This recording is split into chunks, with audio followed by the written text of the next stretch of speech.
हमारी ज़िंदगी में ऐसे कई सवाल हैं जिनका जवाब हमने कभी ढूंढने की कोशिश नहीं की। जैसे हम अंतरिक्ष में अपने बाल कैसे धोते हैं। ये तो शुक्र है कि एस्ट्रोनॉट कैरेन नाइकबर्ग हमें ऐसा दिखाती हैं कि ऐसा होता कैसे है। Sometimes the water gets away from you and you try and catch as much as you can. अपने घने और लंबे खड़े हुए बालों के साथ और आसपास उड़ती हुई पानी की बूंदों को देखकर हमें ये तो पता चल गया है कि जो चीज़ हमें धरती पर इतनी आसान लगती थी वही अंतरिक्ष में पहाड़ तोड़ने से कम नहीं है।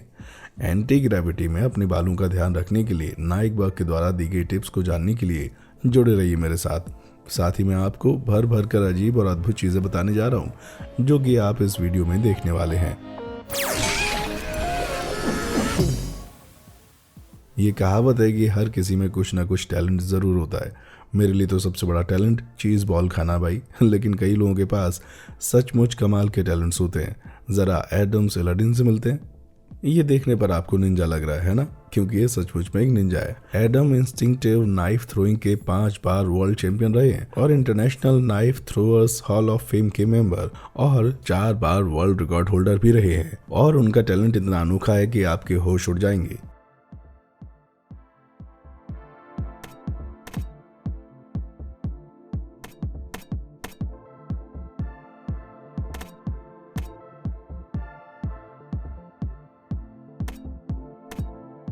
आप सोच रहे होंगे ना कि ये खतरनाक सी निंजा रिंग्स क्या है जिसको ये इतनी आसानी से फेंक रहे हैं। ये ऐतिहासिक हुप शेप के हथियार हैं जिनको चक्रम कहा जाता है।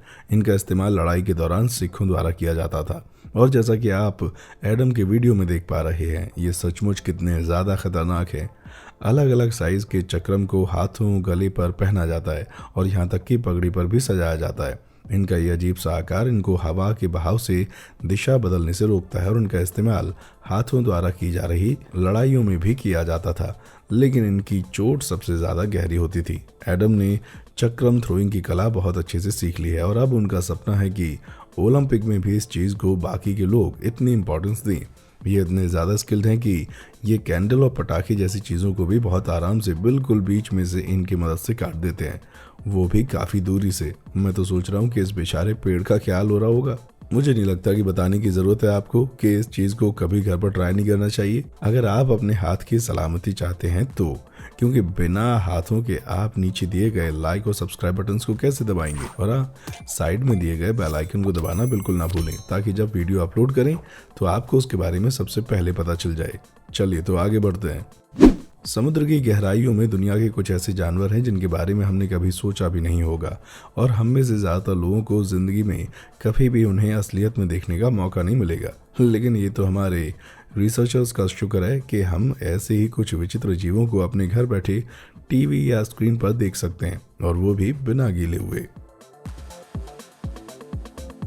आखिर समुद्र की गहराइयों में पटाखे कब से फटने लग गए भाई। ये अजीब सा पटाखा रिसर्चर्स की टीम के द्वारा देखा गया जब 211 फीट लंबी एक एक्सप्लोरेशन वेसल ईवी नॉटिलियस उसमें 2017 में बाजा कैलिफोर्निया मैक्सिको के रेविलजिजेटो आर्चिपेलजो में थी। जब ये लोग क्रैब के सैंपल ढूंढ रहे थे तो किस्मत से उन्होंने इस नियॉन रंग की खूबसूरती को अपने रिमोट कंट्रोल डीप वाटर वाहन हरक्यूलिस की मदद से देखा, वो भी 4000 फीट की गहराई में। टीम के मुताबिक जो आप देख रहे हैं वो असल में इस हेलिट्रोफिस मासी जेलीफिश के टेंटिकल्स हैं। जेली की बेल से न्यूट्रिएंट्स ले जाने वाले रेडिकल कैनल्स एक सुंदर सा पैटर्न बनाते हैं जो कि रोव हरक्यूलिस की लाइट को रिफ्लेक्ट करता है, जो कि बहुत ही ज़्यादा सुंदर नियॉन येलो और पिंक कलर की दिखती है।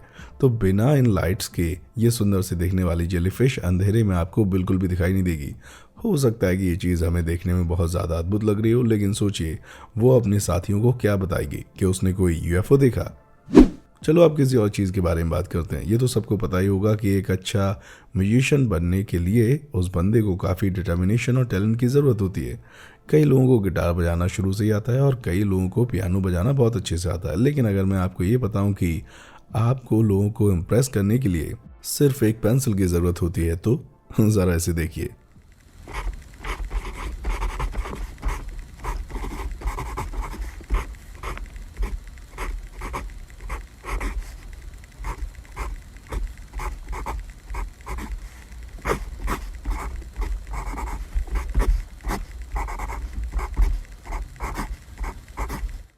क्या आप समझ पाएगी ये क्या था? मैं तो ये कह सकता हूँ कि अगर यहाँ पर कोई स्टार वॉर्स का फैन होगा तो उसको ये ध्वनि पहचानने में कोई भी मुश्किल नहीं आई होगी, जो कि इस साई-फाई मूवी का ही एक आइकॉनिक इंपीरियल मार्च है।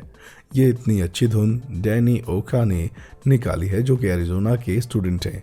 एक इक्वेशन लिखते समय ओका को ये एहसास हुआ कि पेंसिल से लिखते समय आ रही आवाज़ 1977 की movie star Wars a new hope की कैंटीना थीम जैसी है। वो उन आवाज़ों के बीच की सिमिलैरिटी को अपने दिमाग से नहीं निकाल पा रहे थे, और फिर अलग अलग तरह से प्रेशर अप्लाई करके देखने के बाद आखिरकार उसने परफेक्ट ट्यून निकाल ही ली।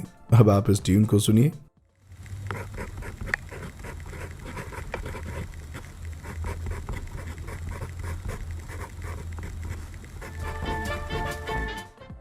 और जब उसने ये वीडियो रेडिट पर डाली तो उसकी कैंटीना थीम बहुत ज़्यादा मशहूर हो गई और उसे खूब सारा प्यार मिला। और इस चीज़ को साबित करने के लिए ये वीडियो नकली नहीं है, उसने एक और मशहूर इंपीरियल मार्च की वीडियो बनाकर भी अपलोड की।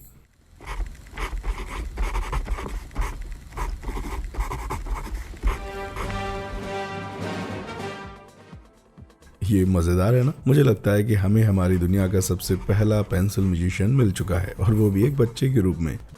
अब आप सोच रहे होंगे ना कि ये क्या है? शायद एक और समुद्र की गहराइयों में दबा हुआ राज। 2015 में टर्की के 2 डाइवर्स के होश उड़ गए जब उन्होंने समुद्र के अंदर 72 फीट की गहराई पर यह अजीब सी चीज देखी।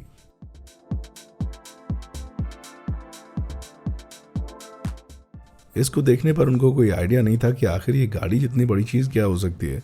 ये अजीब सी स्फीयर की शेप की चीज 13 फीट लंबी थी, और इसके नजदीक जाकर इसको टॉर्च की मदद से देखने पर इस्तांबुल के डाइवर लुफ्टुटेनियोवर ने देखा कि इस अजीब सी चीज के अंदर अनगिनत डॉट्स मौजूद हैं। जब इस वीडियो को ऑनलाइन अपलोड किया गया तो Smithsonian musician of natural history के एक्सपर्ट डॉक्टर माइकल वेक्योन ने इस चीज की एक पॉसिबल एक्सप्लेनेशन दी। उनके हिसाब से इन डाइवर्स का सामना दुनिया के सबसे बड़े स्क्विड एग मास से हुआ था, जिसको आज तक कभी वेक्योन ने नहीं देखा। ज्यादातर स्क्विड्स अंडे समुद्र के फ्लोर पर देते हैं, और कुछ स्क्विड्स उन अंडों को संभाल कर अपने साथ रखते हैं। डॉक्टर वेक्योन का मानना था कि इन 2 ड्राइवर्स द्वारा देखा गया एग मास शायद ओमेस्ट्रोफेस बर्तामी का था, जिसको कि रेड फ्लाइंग स्क्विड भी कहा जाता है। इन स्पीशीज के अंडों को ऐसे देख पाना एक बहुत ज़्यादा रेयर चीज़ है, क्योंकि ज़्यादातर ये स्पीशीज समुद्र की गहराइयों में अंडे देती हैं, और इनके अंडे बहुत जल्दी बड़े हो जाते हैं। यहाँ तक कि आज तक किसी ने भी रेड फ्लाइंग स्क्विड को अंडे देते हुए नहीं देखा है, और किस तरह इनके अंडे बड़े होते हैं ये किसी को नहीं पता। क्या किसी और का भी इस बुलबुले जैसी चीज़ को फोड़ कर देखने का मन कर रहा है भाई? क्या आपने भी बहुत ही अजीब या विचित्र चीज़ ऑनलाइन देखी है? अगर हाँ तो आप उस चीज़ को मेरे साथ clips@bms.com पर ज़रूर शेयर करें, और अगले एपिसोड में शाउट आउट पाने का एक मौका पाएं। तो चलिए वीडियो की तरफ वापस चलते हैं। ये कितना अजीब है ना कि कई बार इस तरह जानवर ऐसी चीज़ें करते हैं जो अक्सर हम इंसान करते हैं, जबकि वो हमसे बिल्कुल अलग तरह की ज़िंदगी जीते हैं। ज़रा इस छोटे से सुअर का ये वीडियो देखिए और आप समझ जाएंगे कि मैं क्या कहना चाह रहा हूँ।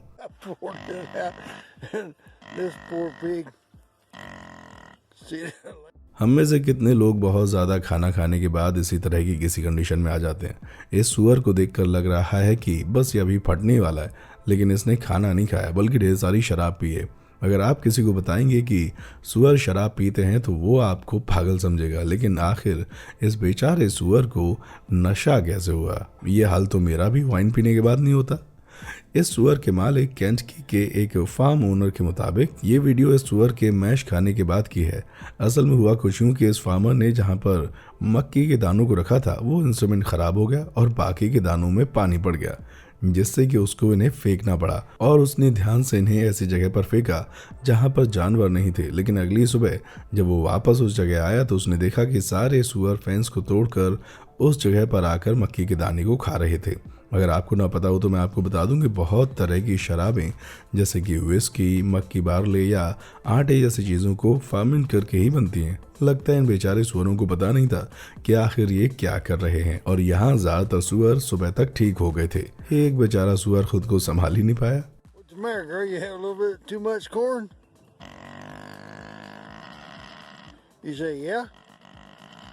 फार्मर अपने आप को हंसने से नहीं रोक पाया, लेकिन जब उसने उस सुअर की मदद करने की कोशिश की तो चीजें और भी ज्यादा मजाकिया हो गईं।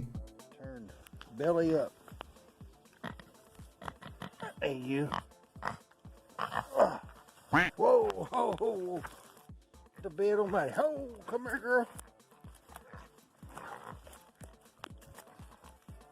अरे भाई कोई सुअर का नशा उतारने के लिए दवाई दो। धरती के जंगलों में कुछ ऐसे जीव रहते हैं जिनको देखकर हम हक्के बक्के रह जाते हैं। इन पेड़ों के बीच रह रहे जीव इतने विचित्र और अजीब होते हैं जिनके बारे में हम कभी सोच भी नहीं सकते। लेकिन इन्हीं के बीच कुछ ऐसे छोटे जीव भी मौजूद होते हैं जो कि हमें बहुत ज़्यादा चौंकन्ना कर सकते हैं। तो चलिए मैं आपको इंट्रोड्यूस करवाता हूँ the giant red fire millipede से।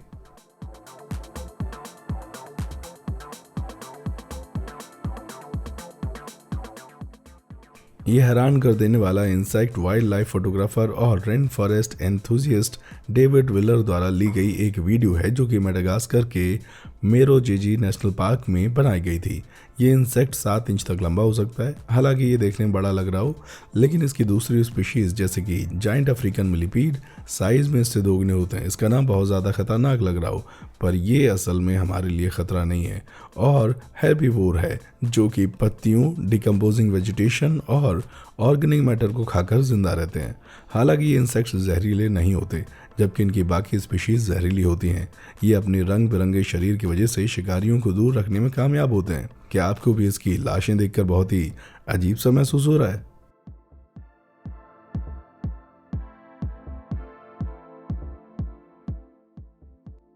मिलीपीड के शरीर पर मौजूद हर सेगमेंट पर 2 लातों का जोड़ा होता है और हालांकि इस मिलीपीड की 160 लातें हैं, लेकिन कई मिलीपीड्स की 200 लातें भी हो सकती हैं। ये तो शुगर है कि इनको अपने पैरों के लिए जूते नहीं खरीदने पड़ते। भले हमारे में बहुत ज़्यादा डिफरेंस क्यों ना हो, लेकिन इंसानों और जानवरों को इकट्ठे रहने के हिसाब से ही बनाया गया था। हाँ, लेकिन इसकी सबसे बड़ी कमी यह है कि जानवर बोल नहीं सकते, लेकिन कुछ जानवरों ने हमसे बात करने के कुछ अनोखे तरीके निकाल लिए। ज़रा इस गधे को देख लीजिए और सुनिए कि किस तरह ये हमें हेलो बोल रहा है।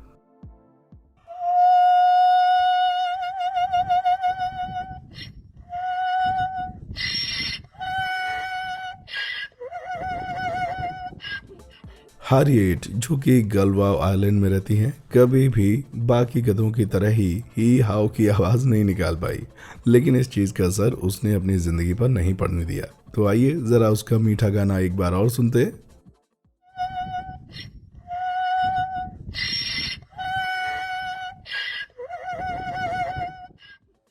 है ना एकदम मज़ेदार। क्या आपने कभी अपनी जिंदगी में पेरिडोलिया नाम की फिनोमेना के बारे में सुना है? शायद आपको लग रहा होगा कि इस शब्द से आपका कोई लेना देना नहीं है, लेकिन अगर आपने कभी किसी पेड़ की टहनी पर एक अजीब सी शक्ल या फिर किसी सिंक पर एक गिलहरी की शक्ल एक्सपीरियंस की हो, तो आप इस शब्द से बहुत ज़्यादा फेमिलियर हैं। पेरिडोलिया का मतलब है एक बहुत ही इंटरेस्टिंग फिनोमेना जिसके अंदर हमारा दिमाग इस तरह से प्रोग्राम होता है कि हमें नॉन लिविंग चीज़ों में भी अजीब सी शक्लें आसानी से पहचानी जाती हैं। वैसे ये चीज़ अक्सर हर इंसान के साथ आमतौर पर रहती है, लेकिन 2016 की जुलाई में ये फिनोमेना कुछ ज़्यादा ही बड़े लेवल पर हुआ।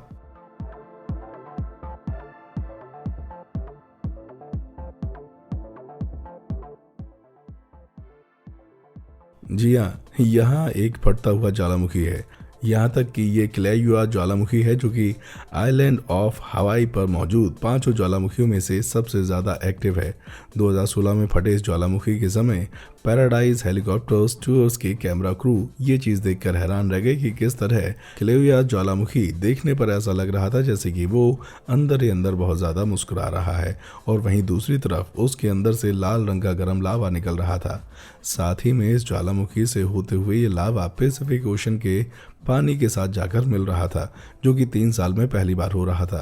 क्या मेरी तरह किसी और को भी ऐसा लग रहा है कि दुनिया खत्म होने वाली है? भाई मुझे लगता है कि ज्वालामुखी की चट्टान के ऊपर खड़े हुए ये 2 लोग सचमुच अपनी किस्मत आजमा रहे हैं। जब बचपन में कोई हमसे पूछता था कि तुम बड़े होकर क्या बनना चाहते हो, तो हम में से कितने लोगों ने बोला होगा कि हम एस्ट्रोनॉट बनना चाहते हैं। लेकिन क्या आपने कभी ये सोचा है कि उस जगह पर जहाँ ग्रेविटी नहीं होती हमारे छोटे छोटे काम करना कितना मुश्किल हो जाता है? 2013 में नासा की रह चुकी एस्ट्रोनॉट और फ्लाइट इंजीनियर कैरेन नाइबर्ग, जो उस समय इंटरनेशनल स्पेस स्टेशन में रह रही थी, उन्होंने लोगों के सवाल कि अंतरिक्ष में बाल कैसे धोए जाते हैं उसका जवाब एक ट्यूटोरियल बनाकर दिया। Let's see. To get started, these are the things I need. A bag of warm water, a little no-rinse shampoo, towel, and my comb. जैसा कि आप देख पा रहे हैं उसने भी उन्हीं चीज़ों का इस्तेमाल किया है जिनका हम धरती पर करते हैं। यहाँ बस फ़र्क यह है कि इसके पास सर धोने के लिए शावर नहीं है, लेकिन इसी काम को करने के लिए उसके पास एक गर्म पानी का पैकेट मौजूद है। Sometimes the water gets away from you, and you try and catch as much as you can. इसके बाद बारी आती है शैम्पू की। बिल्कुल पानी की तरह वो हाथ में थोड़ा सा शैम्पू लेती है और अपने सर के ऊपर अच्छे से मलती है। क्या किसी और को भी ऐसा लग रहा है जैसे कि ये उल्टी खड़ी हुई है और इसके बाल नीचे की तरफ खड़े हुए हैं? आखिरकार थोड़ा और पानी डालती है, कंघे फेरती है और फिर टॉवल से अपने बालों को सुखा लेती है। लेकिन सबसे मजेदार चीज तो अब होने वाली भाई। I think that's pretty good. And now as my hair dries, as the water evaporates from my hair, it will become humidity in the air, and then our air conditioning system will collect that into condensate, and it won't be long, and our water processing system will turn that into drinking water. ये कितना ज्यादा अनोखा है ना। तो चलिए अब हमें ये तो पता है कि अगर धरती पर ग्रेविटी किसी तरह खत्म हो गई तो हम अपने बाल तो धो ही पाएंगे, फिर भले ही हम कार्टून क्यों ना लगे। क्या किसी और को भूख लग रही है भाई? अगर आपने सुबह का नाश्ता नहीं किया है तो शायद उसको देखकर आपकी भूख बहुत ज्यादा बढ़ जाएगी। हो सकता है कि आपको इस तस्वीर को काफी बार देखने के बाद पता चले कि ये सचमुच का अंडा नहीं है बल्कि सिर्फ एक ड्राइंग है। ये एक बहुत ही मशहूर आर्टिस्ट मार्शियलो बारेनकी का काम है, जो कि पेंसिल और पेपर के पीछे पूरी तरह से दीवाने हैं। वो इस दुनिया में मौजूद हर चीज़ को बहुत ही बारीकी से देखते हैं और उनको पेंटिंग और ड्राइंग को मिलाकर उनकी बनाई गई असली दिखने वाली तस्वीरों की वजह से जाना जाता है, जिनको देखकर ऐसा लगता है कि वो पेज से बाहर आ जाएंगी।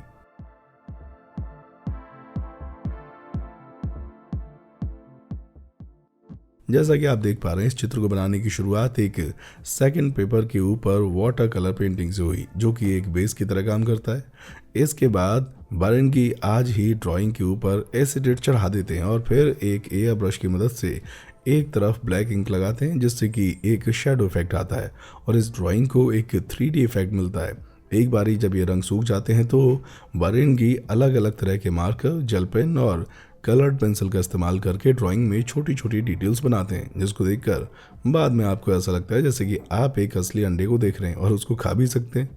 तो क्यों ना आप भी पेंसिल उठाएं और ऐसी चीज़ें बनाने की कोशिश करें। क्या पता आप में भी कोई एक छुपा हुआ टैलेंट हो। कई लोगों ने जानवर पाले होते हैं और उनके लिए ज़रूरी होता है कि वो अपने जानवर को अच्छे से सजा कर रखें। और अगर आपके पास घोड़ा है तो आपको पता होना चाहिए कि उनके ये मिट्टी वाले हूफ्स खुद ब खुद साफ नहीं होते। ये तो शुक्र है कि घोड़ों के इन हूफ्स को साफ करने का तरीका काफ़ी अच्छा है।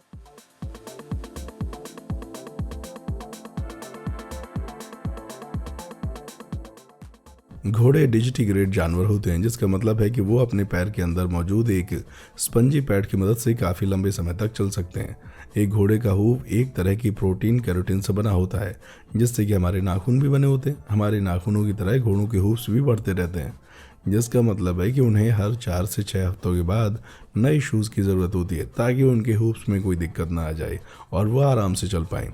ज़रा सोचिए कि आप कभी अपने पैरों के नाखून ना काटें तो कितना मुश्किल हो जाएगा। इसके साथ ही हूफ्स अलग अलग लेयर में बढ़ते हैं। इनके बाहर वाले पार्ट को हूफ फॉल कहा जाता है, जो कि मरे हुए सेल से बना होता है और घोड़े के वेट को सहन करने की शक्ति देता है। इन हूफ्स में से गंद हटाकर एक प्रोफेशनल हॉर्स शूअर अपने स्किल का इस्तेमाल करके ये पता लगाता है कि हूफ्स को किस तरह से ट्रिम करना है और जिससे घोड़े को परेशानी ना हो।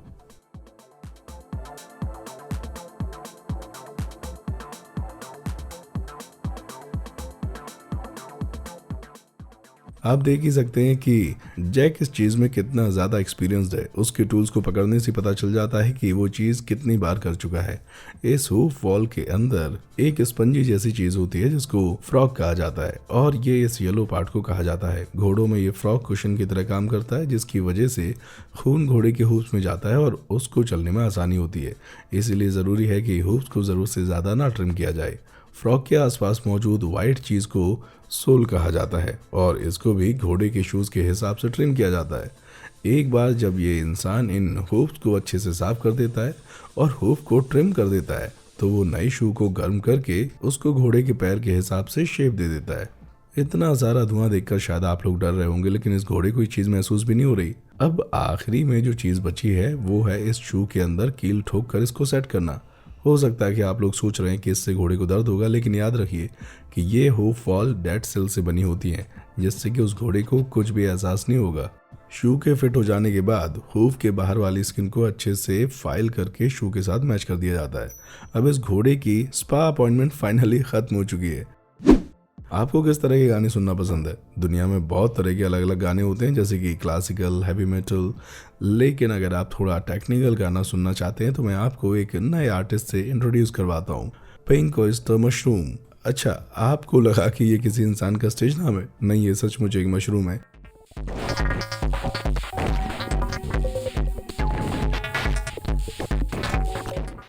शायद ये सबसे ज़्यादा अच्छा गाना नहीं है, लेकिन मैं शर्त लगाकर कह सकता हूँ कि ये ज़्यादातर रिलीज़ हो रहे गानों से काफ़ी बेहतर है। लेकिन आखिर ये कैसे हो रहा है? इंसानों और बाकी ऑर्गेनिजम्स की तरह मशरूम के शरीर में भी इलेक्ट्रिकल करंट पास होता रहता है, जिसको कि बायो इलेक्ट्रिसिटी कहा जाता है। इसका मतलब है कि आप इस एक्टिविटी को महसूस कर सकते हैं और उसको एक डिजिटल कंट्रोल सिग्नल में कन्वर्ट कर सकते हैं। इस सिग्नल का फिर अलग अलग चीज़ें करने के लिए इस्तेमाल किया जा सकता है। इस केस में यूट्यूब माइकोलियो ने इस मशरूम को एक यूरेक मॉड्यूलर सिंथेसाइजर के साथ अटैच कर दिया है, जिसके साथ एक टेक्नो पैच भी लगा हुआ है और इसके रिजल्ट बहुत ही अच्छे हैं।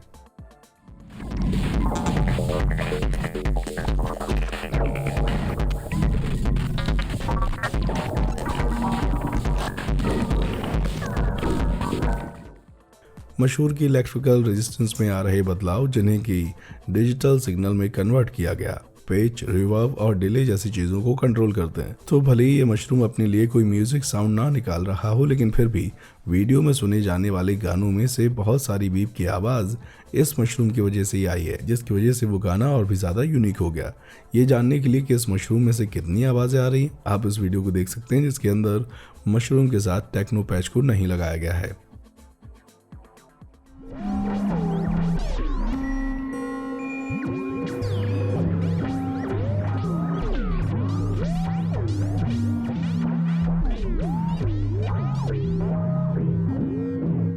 अब इसको मैं एक फंगी म्यूजिक का नाम देने वाला हूँ।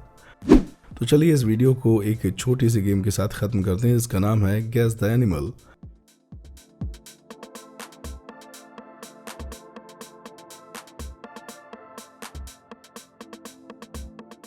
क्या ये एक मछली है, एक पानी में रहने वाली छिपकली, या फिर चलता फिरता रिपकेज है? जब इस अजीब सी चीज को 2016 में बली के ऑफ द कोस्ट पर ऊपर ड्राइवर एमरेक बेनहलास द्वारा रिकॉर्ड किया गया था, तो ऑनलाइन लोगों को बहुत ज्यादा कंफ्यूजन हो गई थी।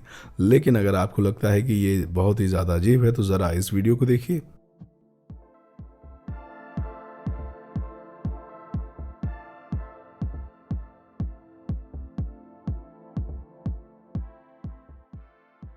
तो असल में इस जानवर का सर एक जिलेटिन वाला वैक्यूम क्लीनर है। रिसर्च के बाद पता चला कि ये जानवर असल में एक कार्निवोरस है, जिसको कि मेलेबी विरिडस के नाम से जाना जाता है, जिसको इंडो वेस्ट पैसिफिक में पाया जाता है। जैसा कि आप देख सकते हैं, जानवर के पास एक बड़ा सा नेट जैसा मुंह है, जिसको ये अपने शिकार को पकड़ने के लिए पूरा खोल लेता है। इस मुंह के अंदर सेंसरी ऑर्गन्स मौजूद होते हैं, जिनको कि पपीले कहा जाता है, और जो इस जानवर के आसपास मौजूद कीड़ों को या शिकार को ढूंढने में पूरी मदद करता है। शायद आपको ये सुनकर डर लग रहा हो, लेकिन ये जानवर सिर्फ 5 इंच ही लंबे हो सकते हैं, इसलिए तैरते हुए इनसे डरना बहुत बड़ी पागलपंती होगी, क्योंकि ये आपका कुछ नहीं बिगाड़ सकते। और जब इन जानवरों को पानी से बाहर निकाला जाता है, तो इनके अंदर मौजूद स्पेशल फॉर्मोन्स की वजह से, जिसका इस्तेमाल ये कम्युनिकेट करने में करते हैं, इनकी स्मेल किसी फ्रूट की तरह आती है। क्या आपको भी इस जानवर का परफ्यूम चाहिए मेरे भाई? आज की वीडियो में बताई गई किस चीज़ ने आपको सबसे ज़्यादा हैरान कर दिया? अगर आपका अभी और भी चीज़ें जानने का मन कर रहा है, तो क्यों ना इस सीरीज़ के पिछले एपिसोड को देख लिया जाए। और हाँ, clips@bms.com पर मुझे इंटरेस्टिंग चीज़ें भेजना ना भूलिएगा। और हाँ, देखने के लिए शुक्रिया।